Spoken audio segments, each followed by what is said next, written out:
Folks, thank you so much for tuning in. Hope you had a great weekend. Don't know if your turn or your team won at the World Cup, but we're going to cover some of that really quickly. And also what's happening with the increased bombing in Iran. What's it doing to the markets? What did President Trump and Prime Minister Carney have a little word about while they were at the World Cup? And tons more stuff right here. Just want to say right off the top that at the time of this broadcast right now this morning, there's a notice of, they call it an incendiary device, some kind of an explosive device in New York, down at New York Plaza. So we're just keeping an eye on that. That's just early, and just wanted to catch you on that. We'll see if anything develops on that during the day. Well, the markets today are with the increased attack from the U.S. There, it's picking up against Iran. Iran, of course, if you heard last week, having killed a couple of U.S. soldiers with some missile shots into Jordan. And it seems that markets generally are pleased with the fact that there's more pressure on Iran, and maybe that the Iran regime may crumble under the pressure. We'll see. There's some positive optimism on that, actually. So a little bit of upward movement, but really what's coming out today in the markets, you want to be watching this. The big announcements by major companies like Alphabet, like Tesla, IBM in terms of their earnings. And as we said last week, the marketplace then is going to interpret if they exceeded what they thought they were going to do on their earnings when they made their projections in the last quarter or in the last half of the year, then markets are going to be saying, hey, that looks good. It looks like things are coming along. And if they don't exceed those, then there's going to be concerns. People get a little bit rattled. Well, talking about rattling, the debate or the split that I've been talking about, I predicted this over 2 months ago when we saw within the Democrat Party in the U.S. the rising strength of the internal group called Democrat Socialists of America, DSA. These are intensely radical people, far left, pulling in a lot of the youth vote. Promising free everything, absolutely free healthcare, free daycare, defund the police, shut down the police entirely, shut down the people who enforce at the borders. They're extreme radical, and yet the support that they've got within the Democrat Party is very significant. And now you've got Senator Elizabeth Warren. She's coming out, and she is supporting somebody different than who the Senate Majority Leader is supporting. That doesn't happen that often. She is joining with others like AOC, Alexandria Ocasio-Cortez, and others, Bernie Sanders, in supporting somebody different than Chuck Schumer is supporting. Remember, this is for the race to see who's going to run to carry the Democrat flag in the Senate in the state of Maine. And Chuck Schumer is going with, this person's called the establishment candidate, Haley Stevens, but others are going, including Elizabeth Warren, with the individual who's seen as far more radical. And remember, Elizabeth Warren supported Graham Plattner, who was the guy who finally, after weeks and weeks of just one like horrendous accusation after another, and multiple emails and the tattoo, the Nazi tattoo, and everything else, they finally told him, we can't support you any longer. He stepped down. So Elizabeth Warren and others that I just mentioned are supporting who's candidate who's seen as far left, and that is Abdul Sayed. Abdul Sayed is who she and this crowd are supporting. A definite split coming here within the Democrat Party, and not just the Democrat Party now sizing up as people are running for the presidential ticket on the Republican side. Of course, Marco Rubio is seen to be very competent and has a pretty good handle on things. He's going to be running, as is J.D. Vance, the vice president. By the way, he and his wife, Usha, as you may know, just announced the arrival of their new baby boy. So we wish them congrats on that. First time in 150 years that a vice president and wife in the White House has had a baby. But it's interesting.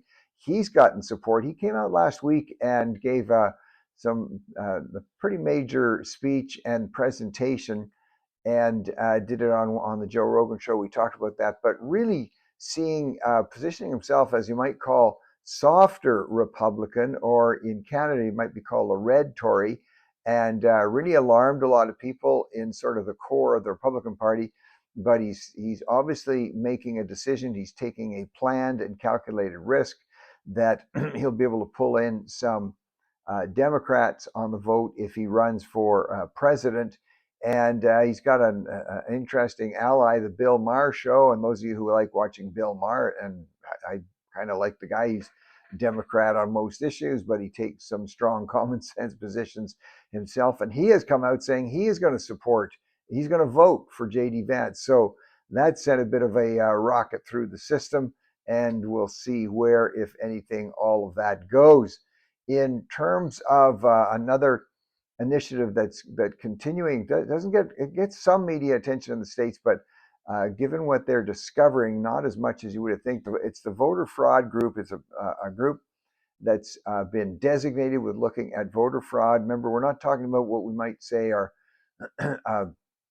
standard old ballot box stuffing with fake ballots, but in fact, this group is identified now in 4 states, 250,000 names of people who either did not identify, were not citizens, or in fact were dead. So people say, well, 250,000 votes, is that a lot when you look at maybe 60 million people voting? It's a lot in 4 states when many elections can be decided by a handful of votes. So the ability of taking advance ballots, the ability of taking mail-in ballots, and the ability to change just several hundred votes becomes really critical in terms of an election that is close. And they're saying they've identified 250,000 people that shouldn't have voted. We're going to see how that continues to go on. Again, I say we've got to keep to the old style, not sounding old-fashioned, but because it's trusted. There's no electronics involved with marking that ballot, putting it yourself into the ballot box, and then having it counted, but constituency by constituency, with a group of people in the counting room who have someone from each party along with someone from the election committee is the safest way to go. Let's see what's going to happen there.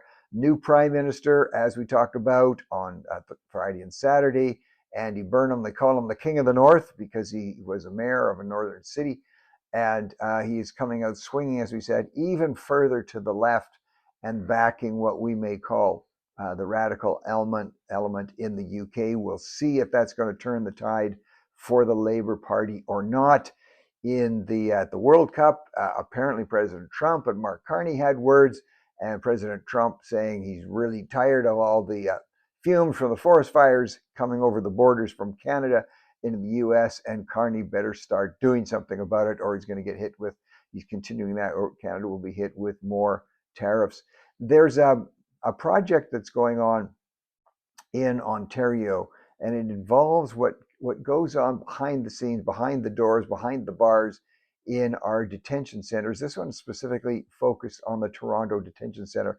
I think things may go broader. And one of the things that really, and I've talked about this, and I asked that this be looked at when I was Minister of Public Safety and responsible for prisons. There is a lot that goes on in our prisons. Look, there's a lot of great prison guards and great wardens and everything else, but anytime everything can be done in secret, where there's no cameras, really horrendous stuff goes on in some of our prisons, especially the men's prisons, but not just the men's prisons. Sexually violent situations happening in men's prisons, violent assaults, all kind of things. And we need to be looking at, and I've said this for a while, we need to be looking at prison guards and the caretakers inside prisons actually having to wear body cams and more camera work to identify that there are some really, really frightening things that happen to inmates. I do believe in incarceration and do believe in serious time for serious crime, but even inmates have human rights that must be protected. So hopefully from the project, looking at what goes on in the Toronto Detention Center, which is like a large prison, we can see developments that are going to make it safer for inmates, including we really need to look at the forced situation in many of the prisons where people are required to double bunk. And some people might say, well, they didn't care anything about society, these prisoners, so why should they get taken good care of? It's an added expense, but double bunking creates problems also, especially if one person who is weaker than another who's in that cell. There's some pretty horrendous stories that come out of these situations. So hopefully we're going to see. Politicians don't really like talking about it that much because it looks like they don't want to be accused of being soft on criminals. We're not talking about being soft on criminals. We believe in serious time for serious crime, but those people need to be protected also. Well, South Korea, you talk about what's going on in terms of the United States or Canada with a move to the left and how that's affecting churches. South Korea continues, and I'm going to say increasing concerns, and now under their newish president, President Lee Jae-myung. We see a continuation, severe uptake over the last few years against pastors in South Korea, against Christians in South Korea, being taken into custody, being held for long periods of time. Some of it may be legit, some may not be, but it's an increasing tendency that has got the alarm bells going for people who are concerned about religious rights. A gentleman by the name of Ambassador Morris Tan, he's actually of late been a professor at Liberty University, and in terms of treatment that he has received in South Korea, and he's South Korean. Mina Kim, if you've heard of her, or Mina Kim, she was the person who accompanied Charlie Kirk, obviously when he was alive, to South Korea. She is under threat now, and she worries about going back to South Korea. She thinks she could be arrested, in fact.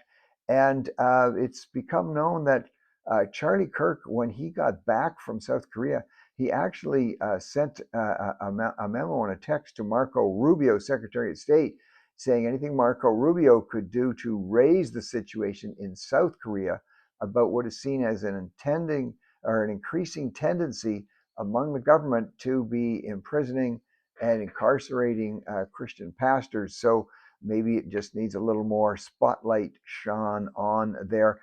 Just a bit of a sad note for Canadians, especially Saskatchewan Roughrider fans. Jaden Dulkey, captain of the Saskatchewan Roughriders, very, very popular guy, 30 years old, tragically killed in a car accident on Saturday night. So just a tip of the helmet and a nod of condolence to obviously his family, but also to all the fans out there. Well, talking about the world of sport, of course, the World Cup has come to an end with Spain taking out Argentina. Amazing game, hugely suspenseful all the way to the end and into time at the end. And 1-0 was the win for Spain.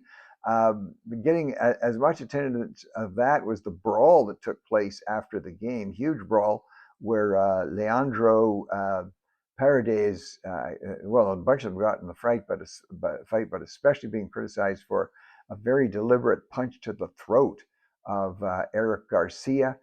Folks, that kind of stuff that's actually life-threatening when you're punching somebody in the throat. I'm glad it's getting attention. This should be dealt with. I wish there was more attention given to Caitlin Clark. We talked about this on the weekend, and the high level of injury she is sustaining from opposing players, and her punch in the throat, which actually could have been deadly, didn't get as much attention as this one. Anyway, if soccer fans were worried that soccer wasn't going to really take off in the U.S. and Canada because of the fact that players do the traditional dive to the turf, dive to the grass whenever they get tapped, and by another player, they roll around, they scream and cry, and as soon as the yellow card comes out, they're miraculously healed.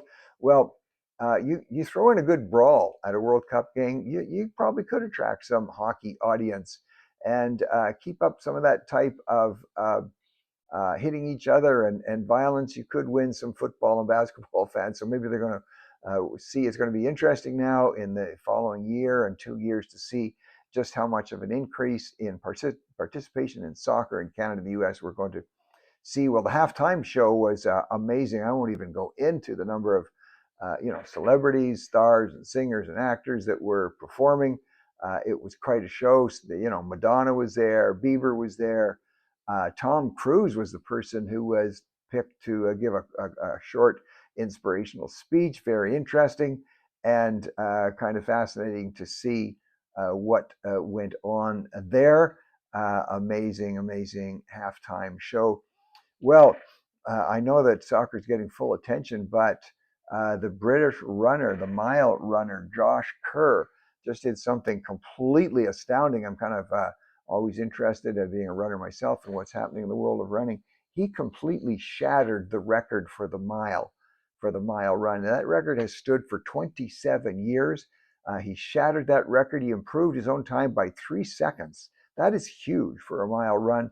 And he set a new record of 3 minutes, 42.6 seconds. Folks, I can remember the days back, I was, of course, very young, but when the talk about the 4 minute mile being a milestone that would simply never be broken.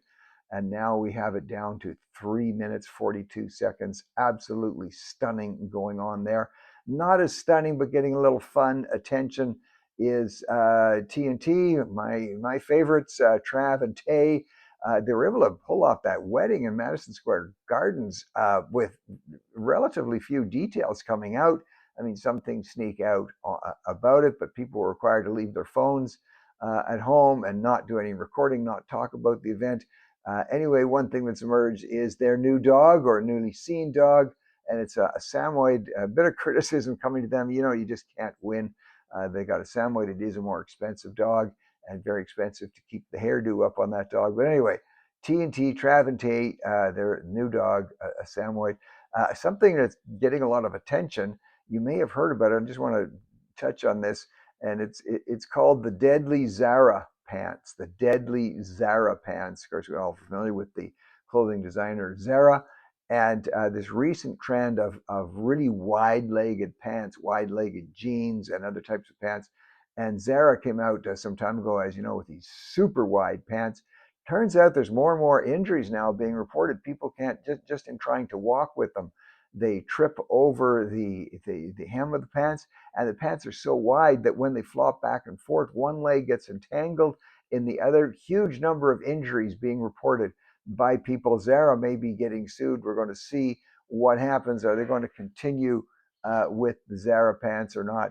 Well, usually we talk about all the bad stuff related to crime, especially in crime-ridden areas like Chicago and the city of Chicago. But check out Christianity Today in their recent publication. They're talking about a gentleman by the name of David Washington coming from the intense gang activity that goes on in Toronto. And because of a local pastor that wouldn't give up on this gang leader, the guy has abandoned his gang activities. He's had a major conversion.